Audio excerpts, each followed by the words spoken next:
केंद्र सरकारने प्रत्येक घरात सक्तीचे स्मार्ट मीटर बनवण्याचा घाट घातलेला आहे। महाराष्ट्र शासनाने या स्मार्ट मीटरचा भाव 12,000 रुपये इतका ठेवलेला आहे। आज जरी महाराष्ट्र शासन म्हणत असले की आम्ही स्वस्त दरात किंवा इवन फ्री हे स्मार्ट मीटर प्रत्येक घराघरात बसवत असलो तरी उद्या चालून केंद्र सरकार, राज्य सरकार आणि महावितरण युनिटचे दर वाढवून किंवा दर महिन्याच्या भाड्यात याची वसुली करणार नाही याची गॅरंटी कोण देतं?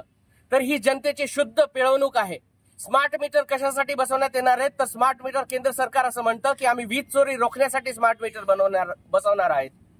प्रत्यक्षात महावितरणचा रिपोर्ट असा सांगतो की 200 किलोवॅट पेक्षा जास्त ज्यांचा विजेचा वापर आहे महिन्याला, असेच लोकांकडून ह्या विजेची चोरी होत आहे। 200 किलोवॅटच्या आतील लोक हे जास्त चोरी करत नाहीत। असं असताना सामान्य जनतेला 12,000 रुपयाचा भुर्दंड का बसवला जात आहे?